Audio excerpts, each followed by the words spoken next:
नमस्कार साथियों, YT channel साहित्यिक संवर्धन मंच आपका स्वागत और अभिनंदन करता है। आज के इस वीडियो में हम माध्यमिक शिक्षा बोर्ड राजस्थान अजमेर के पाठ्यक्रम के अनुसार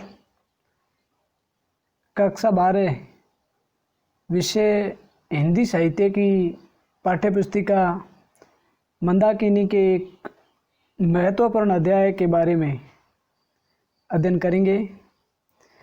यदि आप चैनल पर पहली बार जुड़े हैं तो चैनल को सब्सक्राइब कर बेल आइकन दबा दें ताकि लगातार जो भी वीडियो अपलोड किए जाएं वो आप तक सबसे पहले पहुंच सकें। आज हम परमहंस योगानंद की आत्मकथा योगी कथामृत के एक अंश भारत के महान वैज्ञानिक सर जगदीश चंद्र बोस नामक प्रकरण का अध्ययन करेंगे। इस प्रकरण में योगी परमहंस योगानंद के साथ किस प्रकार से सर जगदीश चंद्र बोस का वार्तालाप और संवाद होता है, पूरे पाठ में इन्हीं चीज़ का चित्रण किया गया है। तो देखिए, अपन पहले तो पाठ परिचय देखते हैं कि भारत के महान वैज्ञानिक सर जगदीश चंद्र बोस परमहंस योगानंद की आत्मकथा योगी कथामृत से लिया गया है। ये महत्वपूर्ण है कि परमहंस योगानंद की जो आत्मकथा है योगी कथामृत, उनसे लिया गया ये पाठ है। अध्यात्म भाव से प्रेरित मुकुंद, जिनका नाम परमहंस योगानंदी है, जिज्ञासावश जगदीश चंद्र बोस से साक्षात्कार करते हैं। उनके ऋषि तुल्य वैज्ञानिक व्यक्तित्व से प्रभावित होकर उनकी प्रयोगशाला के उद्घाटन अवसर पर तथा बाद में मिलते हैं तथा दोनों की घनिष्ठता आत्मा के स्तर तक पहुंच जाती है कि किस प्रकार से परमहंस योगानंद और सर जगदीश चंद्र बोस का मिलना होता है। और उसके बाद में जगदीश चंद्र बोस के प्रयोगशाला के उद्घाटन के अवसर पर भी वो मुकुंद जाते हैं और इनका ये वार्तालाप, इनका ये मिलना आत्मा के स्तर तक, यानी कि काफ़ी गहराई तक दोनों के हाव भाव या दोनों की मित्रता की हद पहुंच जाती है। बोस ने प्रयोगशाला में फर्न के पौधे तथा टिन के धातु पत्र में क्रेस्कोग्राफ के माध्यम से प्रयोगों द्वारा यह सिद्ध किया कि पेड़ पौधों में भी संवेदनशील स्नायु तंत्र होता है। हमारे अंदर या प्राणियों के अंदर या लोगों के अंदर, मनुष्य के अंदर जिस प्रकार से स्नायु तंत्र होता है, इसी तरह जगदीश चंद्र बोस ने स्पष्ट किया, विज्ञान के द्वारा समझाने का प्रयास किया कि पेड़ पौधों में भी स्नायु तंत्र होता है तथा उनका जीवन विभिन्न भावनाओं से युक्त होता है। जहाँ तक कि टिन धातु के पत्र में भी संवेदना का संचार होता है। जगदीश चंद्र बोस के समष्टि मूलक उदात्त विचार तथा जड़ चेतन के प्रति एकात्म भाव तथा संवेदना वर्तमान विश्व के प्रस्तर तुल्य जीवन में स्नेह और सरसता का संचार करेगी। और यही इस आत्मकथा अंश का मूल स्वर है, क्योंकि ये भारत के महान वैज्ञानिक सर जगदीश चंद्र बोस योगी कथामृत का आत्मकथा अंश है। और अब आपके मूल पाठ की हम चर्चा करेंगे। तो चलिए देखते हैं मूल पाठ। जगदीश चंद्र बोस ने वायरलेस का आविष्कार मार्कोनी से पहले ही कर लिया था। ये उत्तेजक टिप्पणी सुनकर मैं रास्ते के किनारे खड़े होकर विज्ञान विषयक चर्चा कर रहे प्राध्यापकों के एक दल के पास जाकर खड़ा हो गया। यदि उनमें सम्मिलित होने के पीछे मेरी भावना जाति के अभिमान की थी तो मुझे उसका खेद है। भारत न केवल गूढ़ चिंतन में वरन भौतिक विज्ञान में भी भूमिका निभा सकता है। इस बात के प्रमाण में अपनी गहरी अभिरुचि को मैं अस्वीकार नहीं कर सकता। यानी कि वायरलेस का आविष्कार माना जाता है कि मार्कोनी ने किया था, लेकिन एक प्राध्यापकों का दल ये बता रहा था कि वायरलेस का आविष्कार मार्कोनी से पहले तो सर जगदीश चंद्र बोस ने कर दिया, और उसी बात के दौरान या उस वक्त सर जगदीश चंद्र बोस उस प्राध्यापकों के दल के पास खड़े हो जाते हैं। आप क्या कहना चाहते हैं सर? प्राध्यापक महोदय ने प्रश्नतापूर्वक स्पष्टीकरण दिया। वायरलेस कोहिरर और विद्युत तरंगों की वक्रता दर्शाने वाले एक यंत्र का आविष्कार सबसे पहले बोस ने ही किया था, परंतु इस भारतीय वैज्ञानिक ने अपने आविष्कारों से कोई आर्थिक लाभ उठाने की चेष्टा नहीं की। शीघ्र ही उन्होंने अपना ध्यान अजैव से जैव जगत की ओर मोड़ दिया। वनस्पति शास्त्रज्ञ के रूप में उनके द्वारा किए गए क्रांतिकारी आविष्कार उनके भौतिक विज्ञानी के रूप में किए गए मौलिक आविष्कारों से कहीं अधिक बढ़ चढ़ करके है। तो सर जगदीश चंद्र बोस जो है वो वनस्पति शास्त्र या वनस्पति विज्ञान से ताल्लुकात रखने वाले भारत के प्रमुख वैज्ञानिकों में से एक है, जिन्होंने दुनिया में भी अपनी पहचान बना दी। मेरे ज्ञान में वृद्धि करने वाले प्राध्यापक महाशय का मैंने विनम्रतापूर्वक धन्यवाद किया। उन्होंने आगे कहा, ये मान वैज्ञानिक प्रेसिडेंसी कॉलेज में मेरे सहाध्यापक है। फिर आप आगे देखें। दूसरे ही दिन में उस ऋषि तुल्य मान ज्ञानवेता से मिलने उनके घर गया, जो मेरे घर के पास ही था। लंबे समय से मैं दूर से ही उनके प्रति श्रद्धा भाव रखता आ रहा था। गंभीर, प्रशांत और एकांत प्रेमी वनस्पति शास्त्रज्ञ ने शिष्टतापूर्वक मेरा स्वागत किया, यानी कि सर जगदीश चंद्र बोस के घर पर हमारे परमहंस योगानंद, जो इस पाठ के लेखक हैं, चले जाते हैं। उनकी आयु 50 से 60 के बीच थी। वे घने के इस विस्तीर्ण ललाट तथा स्वप्निल नेत्रों के रूपमान व्यक्ति थे। उनका शरीर सुगठित था। बोलने में उनका विशुद्ध उच्चारण उनके शुरू से ही वैज्ञानिक स्वभाव को दर्शाता था। तो ये पहली बार दोनों का आपस में मिलना तय होता है, और वो भी सर जगदीश चंद्र बोस के घर पर जाकर के मिलते हैं। पश्चिम की वैज्ञानिक सोसाइटियों की सभा में या सभा से भाग लेकर मैं हाल ही वापस आया हूँ।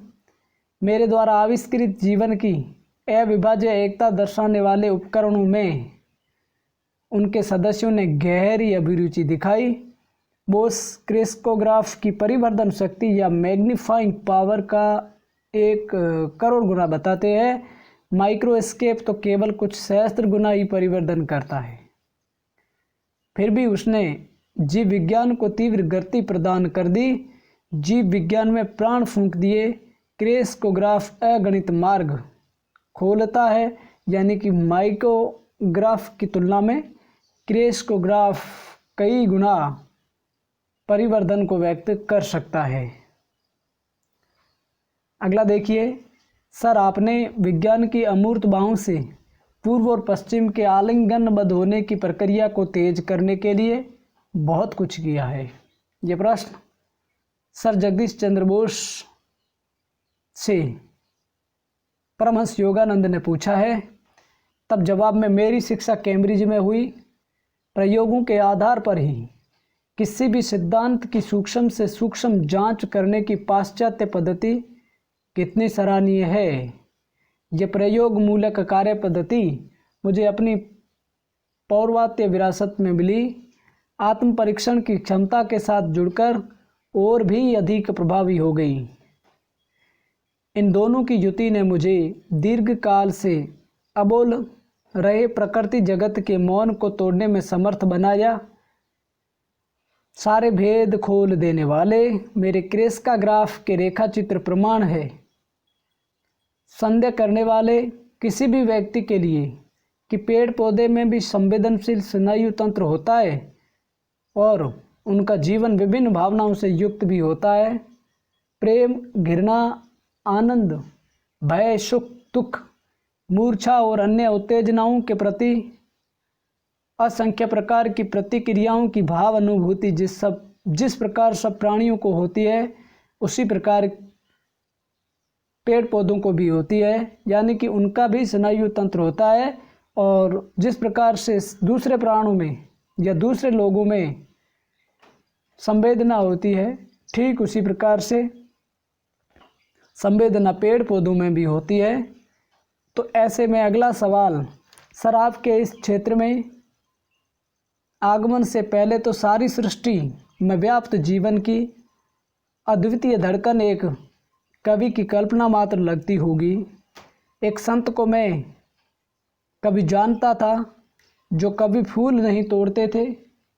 वे कहते थे गुलाब के पौधे से मैं उसका सौंदर्य अभिमान कैसे छीन लूं, अपनी उदारता से उसे विवस्त्र करके उसके आत्मसम्मान को धक्के कैसे पहुंचाऊं। उनके उन सहानुभूतिपूर्ण शब्दों को आपके आविष्कारों ने अक्षरशः यथार्थ सिद्ध कर दिया है। फिर आप देखिए, कभी सत्य से अतरंग होता है, जबकि वैज्ञानिक अजीबोगरीब ढंग से उस तक पहुंचने का प्रयास करता है। किसी दिन मेरी प्रयोगशाला में आकर क्रेस्कोग्राफ के असंदिग्ध प्रमाणों को देख लो। अब देखिए, इस प्रकार से जब दोनों के बीच चर्चा होती है, तब परमहंस योगानंद कृतज्ञता पूर्वक मैंने आमंत्रण स्वीकार कर उनसे विदा ली। बाद में मैंने सुना कि उन्होंने प्रेसिडेंसी कॉलेज छोड़ दिया है और अब वे कोलकाता में एक अनुसंधान केंद्र स्थापित करने की योजना बना रहे हैं। जब बोस इंस्टीट्यूट का उद्घाटन हुआ, तब मैं उस उद्घाटन समारोह में उपस्थित था। सैकड़ों उत्साही लोग संस्थान के परिसर या जो कैंपस है उसमें इधर उधर घूम रहे थे। विज्ञान के इस नए पीठ की कलात्मकता और आध्यात्मिक प्रतीकात्मकता को देखकर मैं मुग्ध हुआ, अर्थात प्रसन्नता हुई। उसका प्रवेश द्वार सुदूर स्थित किसी प्राचीन मंदिर का अवशेष है। कमलों से भरे एक जलकुंड के पीछे स्थित मसालधारी स्त्री मूर्ति नारी के लिए अमर प्रकाश दात्री के रूप में भारत के आधार को सूचित करती है। तो एक प्रकार से कलात्मकता और आध्यात्मिकता का मिश्रण बोस इंस्टीट्यूट में देखने को मिलता है। एक उद्यान में अगोचर ब्रह्म को समर्पित एक छोटा सा मंदिर है। मंदिर में मूर्ति विहीन रिक्त स्थान ईश्वर की निराकारता का सूचक है, यानी कि ईश्वर सर्वव्यापी है जिनका कोई आकार नहीं है।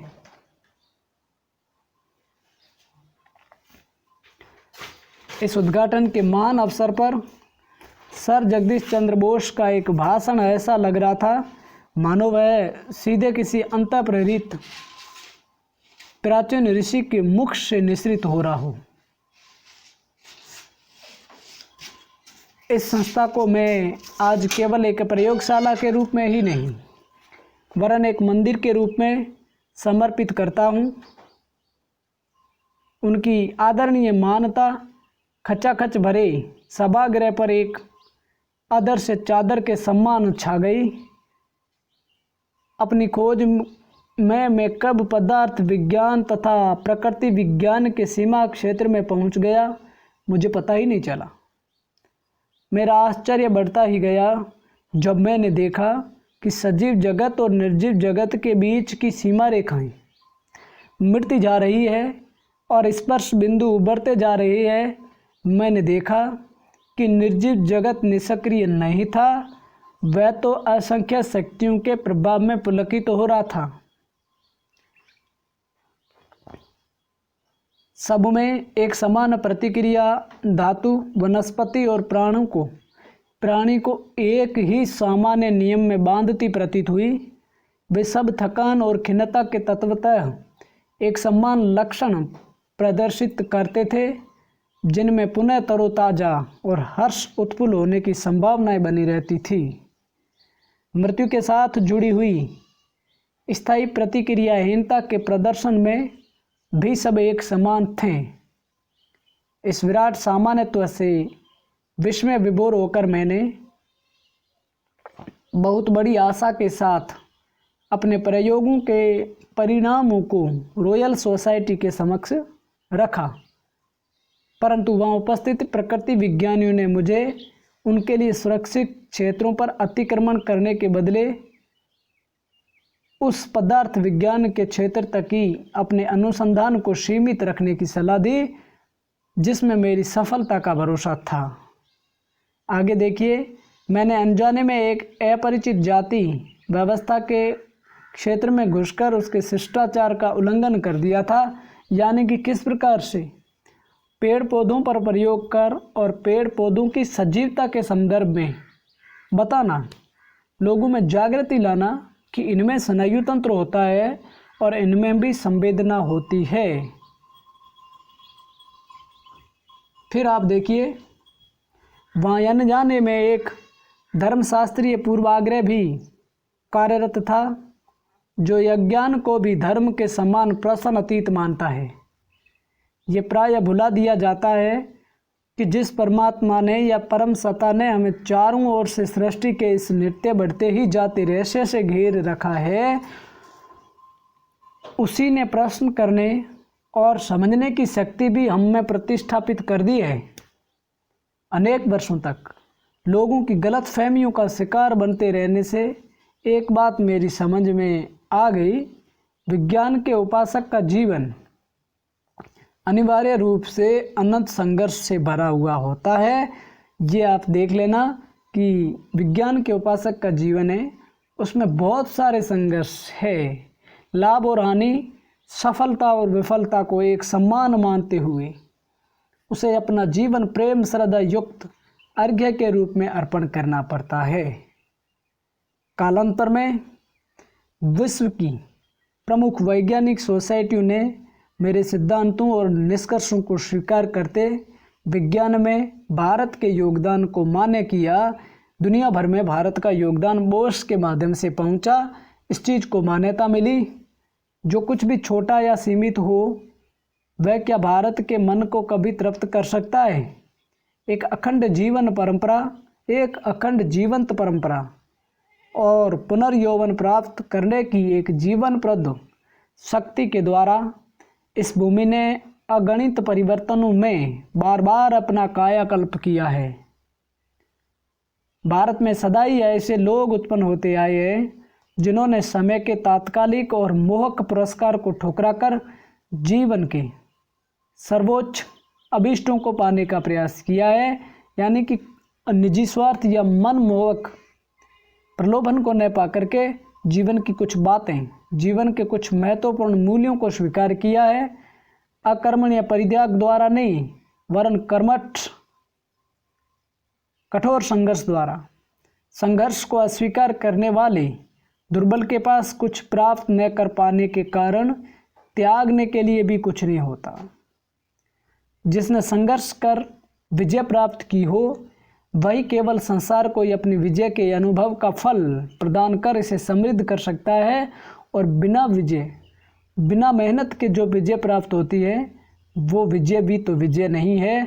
और इस बोस प्रयोगशाला में जड़ पदार्थों की प्रतिक्रिया पर अब तक किए जा चुके कार्य से और वनस्पति जीवन के अप्रत्याशित तथ्य सामने आ जाने से पदार्थ विज्ञान, प्रकृति विज्ञान, चिकित्सा, कृषि और जहाँ तक कि मनोविज्ञान के क्षेत्र में भी अनुसंधान के अत्यंत विस्तृत क्षेत्र खुल गए हैं। जिन उलझनों के बारे में अब तक ये माना जाता था कि उन्हें सुलझाया नहीं जा सकता, वे भी अब प्रयोगात्मक अन्वेषण के कार्य क्षेत्र में आ गई है। परंतु कठोर सटीकता के बिना उच्च सफलता नहीं मिल सकती। इसलिए प्रवेश कक्षा में अपने अपने केस में रखे गए मेरे द्वारा आविष्कृत अति संवेदनशील उपकरणों और वैज्ञानिक यंत्रों की लंबी लंबी कतारें लगी है। विदृश्यमान आभास के पीछे छिपे सत्य को खोजने के लिए आवश्यक दीर्घकालिक अनवरत प्रयत्न की व मानव के सीमित सामर्थ्य की परिसीमाओं को लांघने के लिए आवश्यक अविराम कठोर परिश्रम, लगन और उद्योगशीलता की गाथा सुनाते हैं सभी आविष्कारक। जो आविष्कार करते हैं वो सारे के सारे आविष्कारक वैज्ञानिक जानते हैं कि वास्तविक प्रयोगशाला तो मन है, जहाँ वे माया के पर्दे के पीछे छिपे सत्य के नियमों को खोज निकालती है।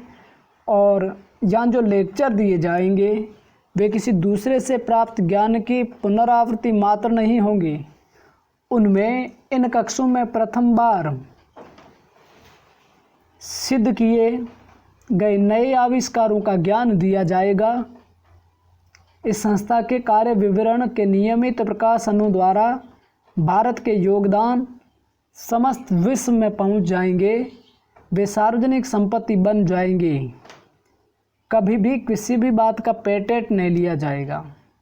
आजकल जो भी विज्ञान में नया आता है उसका पेटेंट होता है, उनकी जीवनावधि होती है। और हमारी राष्ट्रीय संस्कृति का सार ही यह है कि हमें ज्ञान का प्रयोग केवल अपने लाभ के लिए करने की संस्कृतिहीनता से सदैव दूर रहना चाहिए। कोई पेटेंट नहीं, ज्ञान सर्वाइवल होता है और सबको दिया जाता है। और इसलिए मेरी यह भी इच्छा है कि संस्था की सुविधाएं जहाँ तक संभव हो सके सभी देशों के अनुसंधानकर्ताओं के लिए उपलब्ध हो। इसमें मैं अपने देश की परंपराओं को आगे चलाने का प्रयास कर रहा हूँ। 25 शताब्दियों पूर्व भी भारत नालंदा और तक्षशिला के अपने प्राचीन विश्वविद्यालयों में विश्व के सभी हिस्सों से आते छात्रों को ज्ञान प्राप्ति की सुविधा उपलब्ध कराता था। यानी कि नालंदा और तक्षशिला जैसी विद्यालयों ने दुनिया भर के ज्ञान पिपासी छात्रों को ज्ञान प्रदान किया है। और विज्ञान न तो पूर्व का है न पश्चिम का, बल्कि विज्ञान तो अपनी सार्वलौकिकता के कारण वह सब देशों का है। परंतु फिर भी भारत इसमें मान योगदान देने वालों के लिए विशेष रूप से योग्य है। भारतीयों की ज्वलंत कल्पना शक्ति तो ऊपर ऊपर परस्पर विरोधी लगने वाले तथ्यों की गुत्थी से एक नया सूत्र निकाल सकती है, परंतु एकाग्रता की आदत ने इसे रोक के रखा है। संयम मन को अनंत धीरज के साथ सत्य की खोज में लगाए रखने की शक्ति प्रदान करता है। इसमें या इस पाठ में आप देख रहे हैं कि पाठ पूरी तरह से वैज्ञानिक, कलात्मक और आध्यात्मिक दिखता हुआ प्रतीत हो रहा है। और उस महान वैज्ञानिक के उन अंतिम शब्दों को सुनकर मेरी आंखें छल छला उठी। ये धीरज ही क्या सचमुच भारत का पर्यायवाची शब्द नहीं बन गया है, जिसने काल और इतिहासकार दोनों को ही समान रूप से अचंभित कर रखा है। फिर आप आगे देखें कि उद्घाटन दिवस के थोड़े दिनों बाद में उस अनुसंधान केंद्र में फिर से गया। उस महान वनस्पति शास्त्रज्ञ को अपने वचन का स्मरण था। वे मुझे अपनी शांत प्रयोगशाला में ले गए। ये वनस्पति शास्त्रज्ञ के रूप में जाने जाते हैं। फिर आप आगे देखें। अब मैं इस फर्न के पौधे को क्रेस्कोग्राफ लगाता हूँ। इसकी गतिविधियों का अनेक गुना परिवर्धित चित्र उभरेगा। इस मात्रा में यदि घोंगे की रेंगने की क्रिया को परिवर्धित किया जाए तो घोंगा एक्सप्रेस ट्रेन की गति से चलता दिखाई देगा। घोंगा एक जंतु है जो धरती पर चलता है। मेरी दृष्टि उत्सुकतावश पर्दे पर लगी हुई थी, जहाँ फर्न की परिवर्धित छाया दिख रही थी। सूक्ष्म अति सूक्ष्म जैव क्रियाएं भी अब स्पष्ट दिखाई दे रही थी। मेरी मंत्रमुग्ध आंखों के सामने वह फर्न का पौधा अत्यंत धीरे धीरे बढ़ रहा था। बोस मास्टर ने पौधे की नोक को धातु की एक छोटी सी छड़ से छुआ। पर्दे पर चल रहा मूक नृत्य हठात रुक गया। जैसे ही छड़ हटाई वैसे ही उसकी लयबद्ध थिरक पुनः शुरू हो गई। यानी कि जो उनकी संवेदना थी या जो स्नायु तंत्र था, उनके मूवमेंट को सर जगदीश चंद्र बोस ने परमहंस योगानंद ऋषि को दिखा दिया। तुमने देखा कैसे तनिक भी बाह्य हस्तक्षेप संवेदनशील ऊतकों के लिए बाधक है। बोस महाशय ने कहा, देखो मैं इसे क्लोरोफॉर्म दूंगा और फिर उसका प्रभाव नष्ट करने वाली औषधि भी। क्लोरोफॉर्म के प्रभाव ने विकास को पूर्णतः रोक दिया। उसका प्रभाव नष्ट करने वाली औषधि ने उसे पुनः शुरू कर दिया। पर्दे पर दिखने वाले विकास के संकेतों ने मुझे किसी सिनेमा के कथानक से भी अधिक तन्मयता के साथ जकड़ रखा था। बोस महाशय, जो उस समय खलनायक की भूमिका में है, ने उस फर्न के एक हिस्से में एक तीक्ष्ण औजार घुसा दिया। आकस्मिक फड़फड़ाहट ने दर्द का संकेत दिया। जब उन्होंने पौधे के तने को ब्लेड से अंत तक काट दिया, तब छाया में तीव्र छटपटाहट दिखाई दी। फिर मृत्यु की अंतिम स्तब्धता में वह शांत हो गई, क्योंकि जो बोस मोदे ने पौधे के या फर्न के एक हिस्से में तीखा औजार घुसा दिया था। फिर आप आगे देखें, एक विशाल वृक्ष को पहले क्लोरोफॉर्म देकर फिर उसका स्थानांतरण करने में मैंने सफलता प्राप्त कर ली। साधारणतया वनों के ये राजा स्थानांतरित करने के लिए कुछ ही दिन बाद मर जाते हैं। उस जीवन रक्षक युक्ति कौशल का वर्णन करते हुए बोस महाशय अत्यंत प्रसन्नता के साथ मुस्कुरा रहे थे। मेरे सूक्ष्मग्राही यंत्रों के रेखा चित्रों ने सिद्ध कर दिया कि पेड़ पौधों में रस संचार प्रणाली होती है। प्राणियों में जैसे रक्त संचार होता है, वैसे ही पेड़ पौधों में भी रस संचार होता है। उनमें भी संवेदना होती है और उनका भी अपना स्नायु तंत्र होता है। पेड़ पौधों में रस की ऊर्ध्व गति को केवल केशिका आकर्षण सदृश किसी यांत्रिक क्रिया के आधार पर स्पष्ट किया जा सकता, जैसा कि सामान्यतया प्रयास किया जाता है। केशिका आकर्षण जो है या कैपिलरी अट्रैक्शन जो है, वो पौधे होते हैं किस प्रकार से धरती के माध्यम से पानी को ग्रहण करते हैं, उसको केशिका आकर्षण कहा जाता है। क्रेस्कोग्राफ ने इसे सजीव केशिकाओं की क्रिया के रूप में दर्शाया है। पेड़ के अंदर से लंबी गोलाकार नली चलती है, जिसमें क्रमिक वृत्तों से सिकुड़ने वाली लहरें उठती जाती रहती है, जो हृदय का काम करती है। हम जितनी अधिक गहराई में जाकर देखेंगे, उतनी ही अधिक स्पष्टता से इस बात का प्रमाण मिल जाता है कि इस बहुविध प्रकृति का प्रत्येक रूप एक ही सूत्र में बंधा है। बोस महाशय ने एक अन्य यंत्र की ओर इशारा किया। मैं तुम्हें टिन के एक टुकड़े पर कुछ प्रयोग दिखाता हूँ।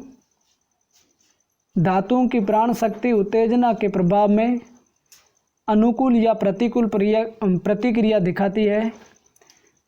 स्याही के निशान विभिन्न प्रतिक्रियाओं को चिन्हांकित करेंगे। मैं तल्लीन होकर आणविक संरचना का लक्षण स्वरूप तरंगों को अंकित करने वाले रेखा चित्र को देखने लगा। जब प्रोफेसर जगदीश चंद्र बोस साहब ने टिन को क्लोरोफॉर्म लगाया, तब कंपन लेखन थम गया। जब धीरे धीरे उस टिन की सामान्य अवस्था लौट आई, तब वह पुनः शुरू हो गया। अब बोस महाशय ने एक विषैला रसायन लगाया। टिन के छटपटाते छोर के साथ साथ सुई ने अद्भुत रूप में रेखा चित्र पर मृत्यु की सूचना अंकित कर दी। वैज्ञानिक मोदे ने कहा, बोस यंत्रों ने प्रदर्शित कर दिया है कि कैंची और मशीनरी में प्रयुक्त इस्पात सदृश धातु भी थकते हैं और बीच बीच में विश्राम मिलने से उनमें पुनः ताजगी और कार्यक्षमता आ जाती है।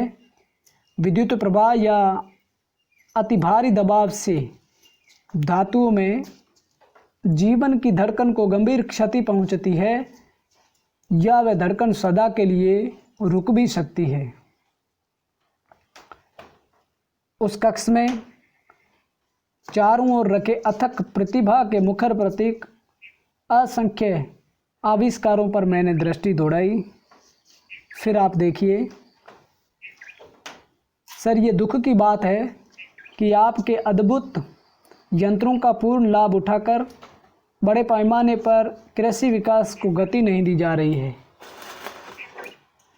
इनमें से कुछ यंत्रों को त्वरित प्रयोगों में प्रयुक्त करके खाद के विभिन्न प्रकारों का पौधों पर क्या प्रभाव पड़ता है, ये देखना क्या सहज संभव नहीं लगता या सहज संभव नहीं हो सकता। फिर आप देखिए, तुम ठीक कह रहे हो, भावी पीढ़ियाँ बोश यंत्रों को अगणित प्रकारों से प्रयोग में लाएगी।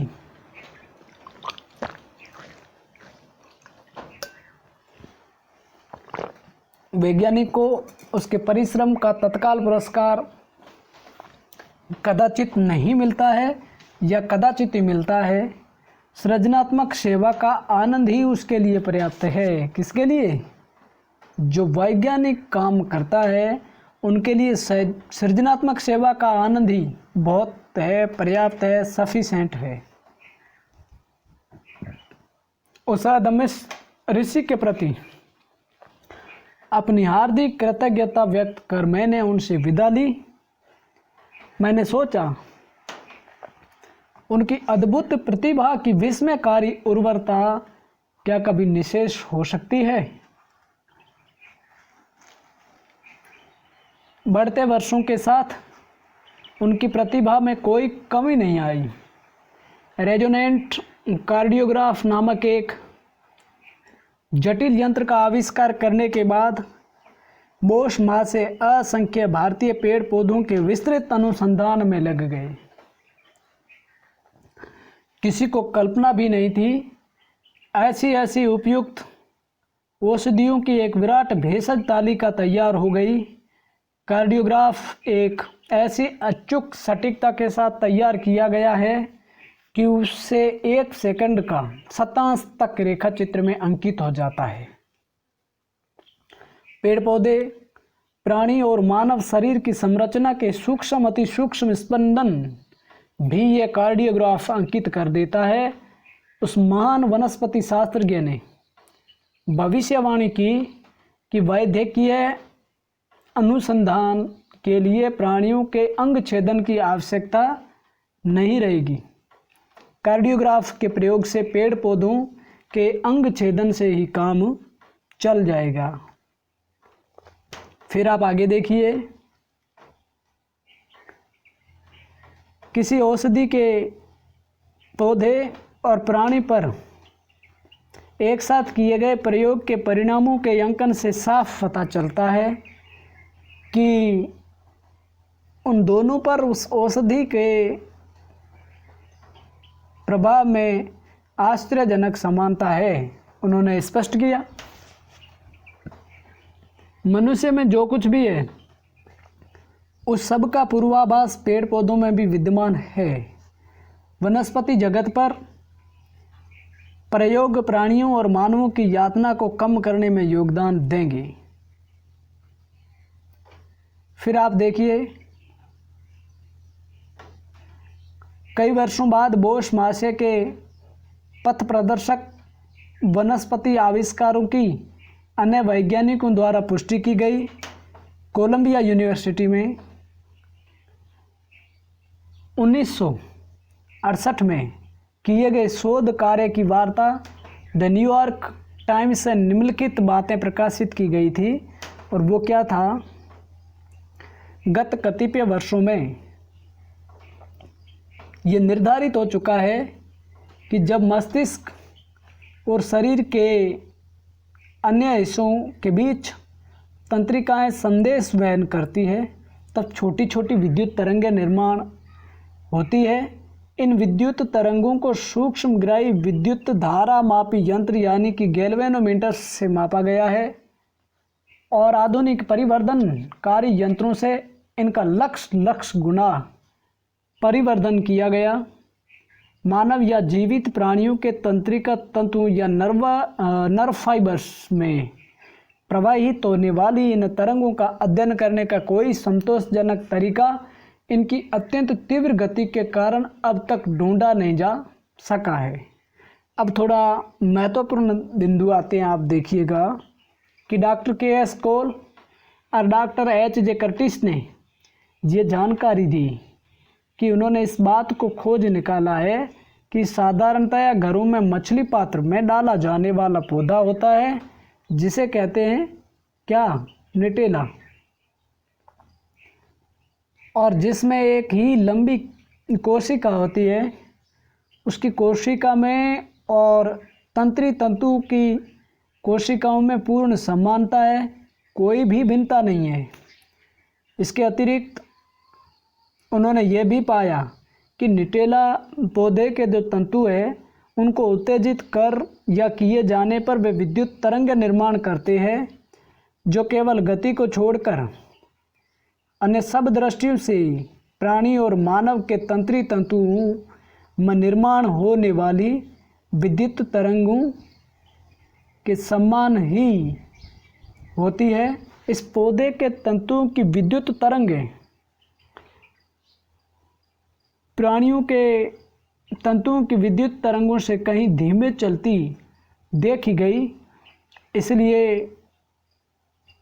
तंत्रिकाओं में प्रवाहित होने वाली विद्युत तरंगों के प्रवाह के मंद गति चलचित्र या स्लो मोशन पिक्चर्स लेने के लिए कोलंबिया यूनिवर्सिटी के अनुसंधानकर्ताओं ने इस आविष्कार को तुरंत उपयोग में लाया। इस प्रकार निटेला पौधा मन और स्थूल जगत के सीमा क्षेत्र के गुप्त रहस्यों की गूढ़ लिपि का अर्थ जानने में एक प्रकार से रोसेटा पत्थर की भूमिका अदा कर सकता है। अब आप आगे देखेंगे, कविवर रविंद्रनाथ टैगोर भारत के इस आदर्शवादी वैज्ञानिक या सर जगदीश चंद्र बोस के अतरंग मित्र थे। कौन? कविवर रविंद्रनाथ टैगोर। उन्होंने संबोधित करते हुए कविवर को निम्न पंक्तियां प्रस्तुत की है जिनका अर्थ महत्वपूर्ण है कि हे तपस्वी डाको तुम्हें सामंत्र जलद गर्जने उत्तिष्ठत निबोधते डाको शास्त्र अभिमान जने पांडित्येर पंड तर्क हते सुबृहत विश्वतले डाको मूड दम्भी केरे डाक दाव तब शिष्य दले एकत्र दाड़ांक तारा तब हो मुहताग्नि घिरिया बार बार ए भारत आप नाते आसुख फिरिया निष्ठा है श्रद्धा है ध्यान है बसुख से अपरम मत चिते लोभहीन द्वंद्वहीन शुद्ध शांत गुरुर वेदिते। ये इसका देखिए अर्थ है तपस्वी। जगदीश चंद्र बोस के संदर्भ में ये कहा गया है कि हे तपस्वी शाम मंत्रों की जलद गंभीर गर्जना से पुकारो, उठो जागो, शास्त्र अभिमान जनू और कुतर्कों से आहत बुद्धि पंडितों को पुकारो और उन्हें बेकार तर्कों का त्याग करने को कहो। उन मूढ़ दम्भियों को इस सुविस्तृत संसार में आने की प्रेरणा दो। अपने शिष्यों को भी आह्वान करो कि वे कर्तव्य रूपी यज्ञ वेदी के चारों ओर एकत्रित हों, जिससे हमारा भारत, हमारा प्राचीन देश अपने सच्चे स्वरूप को पुनः प्राप्त करें और कर्तव्यनिष्ठा, श्रद्धा और ध्यान में अपरम चित्त होकर लोभहीन द्वंद्वहीन शुद्ध और शांत बनकर विश्व गुरु के आसन पर एक बार फिर अधिष्ठित हो। और इसी के साथ ही हमारा भारत के महान वैज्ञानिक सर जगदीश चंद्र बोस नामक आत्मकथा अंश पूर्ण होता है। आप सभी से लेते हैं इजाज़त। मिलेंगे फिर एक नए वीडियो के साथ, तब तक आप सभी को जय हिंद।